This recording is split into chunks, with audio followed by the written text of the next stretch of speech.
죽음을 이기신 예수님 12강을 오늘은 하겠습니다. 전환점이 된 가이사라 빌립보. 가이사라 빌립보에서 예수님의 제자들이 행한 노력에 대해서 사탄의 왕국을 넘어뜨리기에는 충분하지 못하다는 것을 깨닫게 되셨습니다. 사탄의 왕국을 파멸하고 하나님의 나라가 임하시기 위해서는 제자들이 어떤 행동에서가 아니라 바로 자신이 직접 행동해야 한다는 것을 깨닫게 되신 것입니다. 사탄이 가장 강력한 무기인 죽음의 권세를 깨뜨리는 자는 바로 당신뿐임을 알게 되신 것이죠. 가이사라 빌립보에서 즉 마태복음 10장에서 본 바와 같이 제자들이 하나님의 나라를 이끌어드리는 노력이 무산되어 후 처음으로 예수님은 자신의 죽음에 대한 말씀을 하시기 시작하셨습니다. 마태복음 16장 21절에서 마태는 이때부터 아포토테 from that time 예수님은 자신의 죽음을 말씀하시기 시작했다 이렇게 기록하고 있습니다. 예수님은 이때에 비로소 예루살렘에 올라가 장로들과 대제사장들과 서기관들에게 많은 고난을 받고 죽임을 당하고 제3일에 살아나야 하리라고 제자들에게 말씀하시게 됩니다. 마태복음 16장 21절에 비로소 가르치시니 그렇게 말씀했어요. 헤사토 호 예수 레이크리 begin Jesus to show. 제자들이 하나님의 나라를 이끌어 드리는 데 실패한 후에야 비로소 예수님은 사탄의 권세의 완전한 규모를 알게 되신 것입니다. 예수님은 그가 친히 죽음에 들어감으로써 죽음의 왕국을 차지하고 있는 자 곧 사탄을 파멸할 수 있음을 아신 것입니다. 죽으시고 3일 만에 부활하심으로 죽음의 권세자인 사탄의 머리를 깨시고 승리하게 되실 것임을 말씀합니다. 이것이 하나님께서 자기 백성을 구하시려고 만세전에 예정하신 하나님의 예정이 되심을 알게 되신 것입니다. 그 전에는 예수님이 그러한 견해를 가지지 못했다는 것이 예수님의 임박하신 죽음을 예고하시는 말씀에 대한 베드로의 반응에서 나타나게 됩니다. 베드로는 그 말씀에 대해서 매우 분개한 어조로 주여 결코 그럴 수 없습니다. 마태복음 16장 22절에서 말하고 있습니다. 그는 방금 예수님은 살아계신 하나님의 아들이시라고 고백함으로써 예수님의 축복을 받았습니다. 실로 베드로에 있어서는 모든 생명의 원천이 되시는 하나님이 인간들에 의하여 죽으신다는 것은 절대로 있을 수 없는 불가능한 일로 생각한 것입니다. 마태복음 16장 22절에서 마태는 베드로가 예수님을 붙들고 플로슬라 로메노스라고 하는 얘기는 강하게 불만을 나타내기 위해서 예수님을 이제 옷을 부여잡고 흔들어대는 그러한 모습을 이제 말하고 있는 것이고, 또 간하여 에피티나는 항의하다, 비난하다 하는 그러한 의미가 있습니다. 주여 그리 마옵소서. 휠레오스는 하나님이 당신을 긍휼히 여기실 것입니다 하는 그런 뜻으로 하나님이 당신을 죽게 하시지는 않을 것입니다고 하는 예수님의 죽음에 대한 강한 부정을 나타내는 그러한 이야기를 하고 있는 것입니다. 마태복음 16장 22절 주여 그리 마옵소서. 힐레오스 소이 이것을 직역하면 이 일은 결코 주님에게 일어날 수 없는 일입니다. 그렇게 강하게 예수님의 죽음을 항의하는 그런 이야기가 됩니다. 예수님에게 있어서도 자신이 하나님의 아들이시며 신적인 구속자이심을 믿고 계셨습니다. 예수님은 당신의 어머니로부터 성령을 통한 처녀 탄생의 이야기를 들으셨습니다. 유년 시대부터 그것을 마음에 간직하고 계셨습니다. 그는 12살 때에 하나님이 당신의 아버지가 되신다고 성전에서 스스로 증언하신 그 말씀 그대로 그 자신은 믿고 있었습니다. 마태복음은 예수님의 사단과의 광야에서의 싸움에 대하여 기록하고 있습니다. 처음 두 가지 유혹에서 사단은 당신이 하나님의 아들이거든, 당신이 하나님의 아들이라고 한다면은, 첫째로 당신이 진실로 하나님의 아들이면 왜 당신은 양식이 없어 굶주리고 있는 것입니까? 그렇게 질문하는 거죠. 하나님은 모든 양식의 원천이 되셔서 모든 생물들을 먹이시고 계시는 것이 아닙니까? 사단은 굶주리고 있는 예수님에 대해서 그와 같이 말하고 있는 것이죠. 당신이 하나님의 아들이라면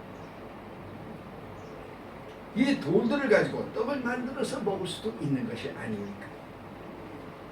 꼭 말하고 있는 것이죠. 그것은 논리적으로 맞는 이야기입니다. 왜 하나님의 아들이 40일을 굶어야 하느냐 하는 것이죠. 인간들은 모든 문제를 합리적으로 생각하고 스스로 범죄인 줄 알면서도 겉으로는 범죄한 일이 없는 것 같이 합리화시키는 그러한 일들이 많이 일어나고 있음을 보게 됩니다. 두 번째, 인간은 누구나 질병과 고통 속에서 살아가고 있습니다. 그러나 하나님의 아들은 예외인 것이죠. 하나님의 아들이신 예수님은 비록 높은 성전 꼭대기에서 떨어진다 할지라도 조금도 고통이나 부상이나 죽음을 당하실 이유가 없는 것입니다. 이것도 논리적으로 맞는 이야기가 됩니다. 그러므로 성전탑 위에서 뛰어내리라. 그리하면 모든 사람들이 놀라워하며 당신은 하나님의 아들인 것을 인정할 것이 아니겠는가고 사탄은 그렇게 말하는 것이죠. 사람은 누구나 명예욕을 가지고 있습니다. 누구보다도 뛰어난 자신을 사람들에게 보여주기를 원합니다. 죽음에 이르지 아니한다면 한번 도전을 해보고 싶은 그러한 마음도 있게 될 것입니다. 예수님은 이때 완전히 인간의 몸을 가지고 계신 보통의 사람으로 계셨음을 기억해야만 합니다.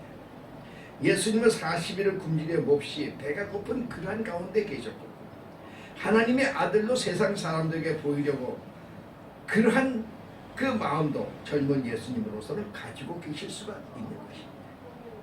사탄은 바로 이 점을 이용해서 예수님을 유혹의 손을 예수님에게 내민 것이 되는 것이죠.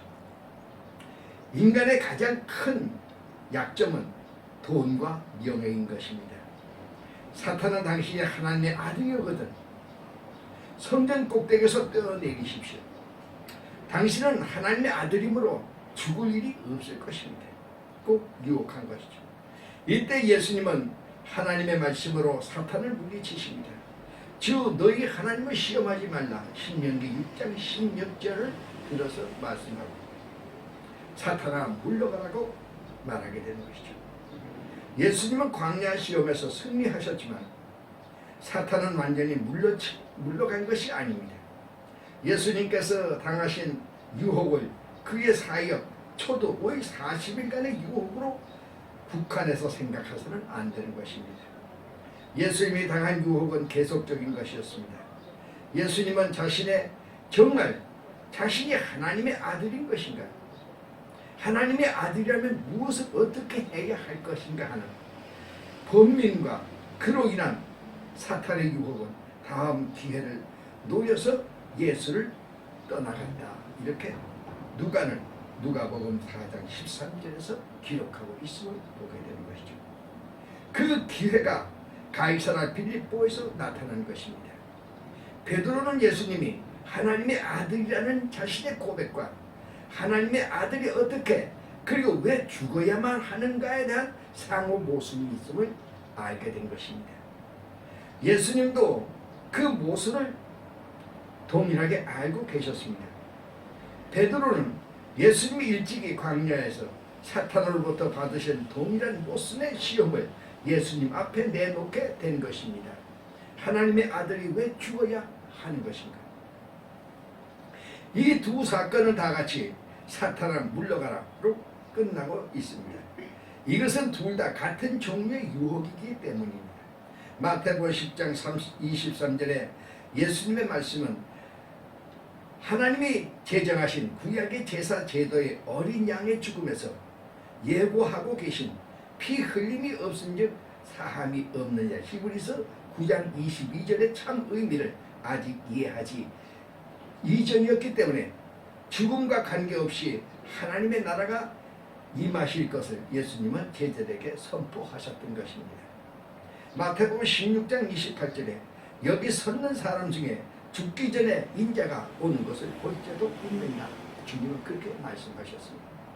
갈사라 빌립보에서 예수님은 마침내 사탄의 무서운 권세를 충분히 알아차리고 이해하게 되었습니다.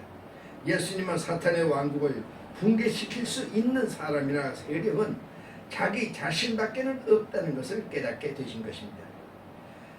자신만이 어린 양의 제물로 죽음에 들어가야만이 사탄의 왕국을 멸망시킬 수 있음을 깨닫게 되셨습니다. 이러한 논조는 공간 복음의 이야기의 끝을 맺어가고 있습니다. 즉 자기 자신에 의해서 항거할 수 없는 세력이나 무력이나 또는 제자들의 배반이나 인민 재판에 의해서 죽어간 한 사람의 이야기가 아니라 자기의 자의로 십자가의 죽음으로 스스로 나가시는 하나님의 어린 양을 보게 우리는 되는 것입니다. 죽음에서의 승리를 보겠습니다. 우리는 복음서 전체를 통해서 왜곡하게 될 위험한 문제에 봉착하고 있습니다. 만일 유다가 좀 더 충성스럽기만 했더라면, 그리고 유다가 좀 더 욕심을 부리지 않았다면 예수님은 그러한 고난을 당하시지 않았을 것이라고 생각하는 것입니다. 그러나 이것은 오해인 것입니다. 예수님은 결코 유다의 손에 어쩔 수 없이 고난에 빠져든 일은 없습니다. 여기서 그 모든 상황을 좌우하신 분은 예수님 자신인 것입니다. 그분은 매 사건의 지배자로서 전개되어 나가는 상황의 희생자가 아니라 주재자였음을 알아야 할 것입니다. 최후 만찬을 잡수시는 밤 그 식탁에서 예수님이 유다에게 나가라고 명령하시기까지는 유다의 근육 하나라도 움직이지 않았다는 것은 틀림없는 사실입니다. 내가 하려고 하는 일을 어서 행하라고 예수님은 유다에게 명령하셨습니다. 유다는 곧 바깥 어두운 속으로 나갔다고 복음서는 기록하고 있는 것입니다. 로마 제국의 고급 행정관인 빌라도가 예수에게 나에게 너를 놓아줄 수도 있고 십자가형에 처할 수도 있는 고난이 있는 줄 너는 모르느냐고 말하고 있습니다. 예수님은 그에 대해서 내가 하늘에서 고난을 받지 않았다면 나를 어떻게도 할 수 없을 것이다 하심으로 그를 한낱 꼭두각시로 만들어 버리신 것입니다.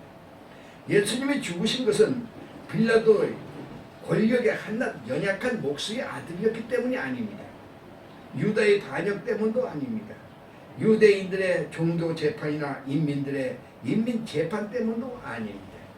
예수님의 죽으신 것은 예수님 자신이 죽기로 뜻을 정하셨기 때문입니다. 그래야만이 죽음의 권세를 정복할 수 있기 때문인 것이었습니다. 가이사라 빌립보에서 예수님은 사탄의 왕국과 그의 통치가 예수님 자신의 죽음이 아니고서는 끝장날 수 없다는 것을 깨달으셨습니다. 그래서 스스로 예루살렘에 올라가신 것입니다. 죽기 위한 것이었습니다. 예루살렘에 입성하실 때 군중들은 예수가 바다를 잔잔케 하신 분이고 굶주린 군중 5,000명을 배부르게 먹이신 분이고 죽은 나사로가 무덤에서 살려내신 그러한 분이라면 틀림없이 로마의 권력으로부터 유대인들을 해방시키시며 그리고 그 유대 왕으로 되실 분인 것을 저들은 생각하고 예루살렘에 입성하시는 것을 알고 환호하고 환영하는 군중들을 우리는 보게 됩니다. 그러나 오늘날에 모든 교회들은 이날을 종려주일로 기념하고 있습니다. 왜일까요?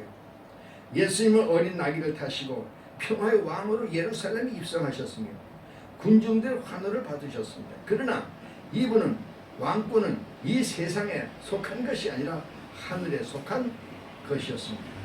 이분은 죽기 위하여 이 땅에 오셨으며 죽음을 정복하기 위하여 오신 분입니다. 이분은 많은 사람의 죄로부터 자유함을 주시기 위하여 자신의 몸을 어린 양으로 십자가 제단의 제물로 드리기 위하여 오신 그러한 분이었습니다. 마가복음 10장 45절에 인자가 온 것은 자기 목숨을 많은 사람의 대성물로 주려 함이니라, 이렇게 주님은 말씀했습니다. 예수님은 예루살렘 지도자들을 자극시켜서 자신이 성취하고자 하는 바, 즉 당신의 죽음을 이루도록 하기 위한 어떤 수단을 강구하시게 되었습니다. 그래서 그는 당시의 종교 지도자들을 공연히 비난하였고 성전의 비리를 청결하셨으며 그들을 도둑놈이여 강도라고 공연히 불렀으며 채찍으로 장사꾼들을 성전에서 쫓아내셨습니다. 그러므로 당시의 종교 지도자들은 더 이상 그들의 권익을 위해 묵고할 수 없게 되어 예수를 죽이기로 모의하게 된 것입니다. 이들은 예수를 체포했습니다. 그리고 재판에 걸었습니다.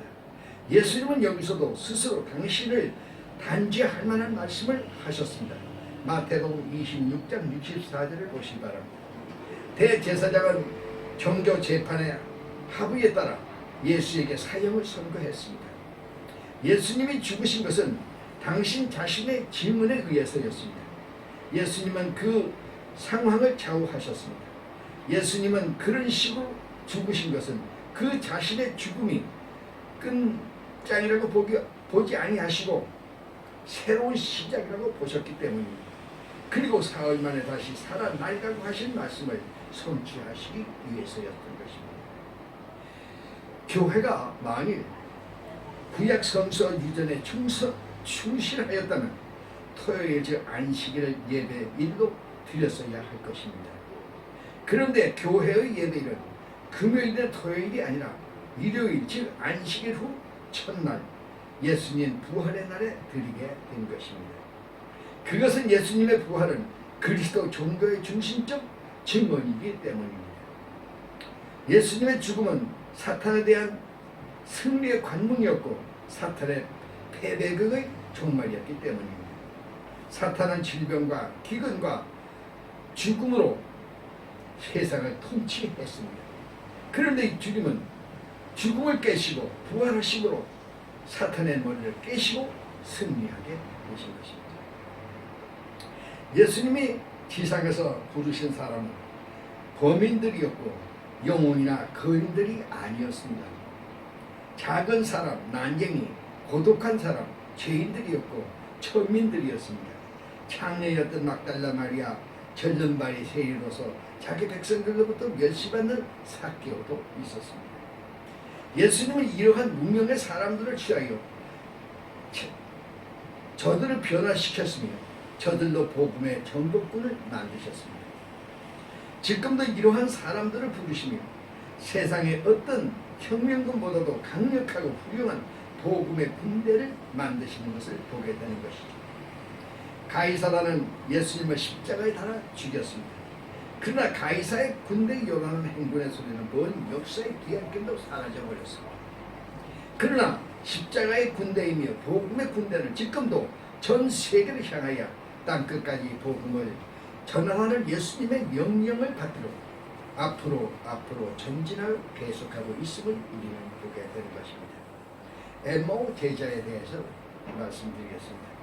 누가복음 24장 13절 이하에 나타난 엠마오의 제자들의 이야기는 사람들을 감화시키는 부활의 능력을 잘 보여주고 있습니다.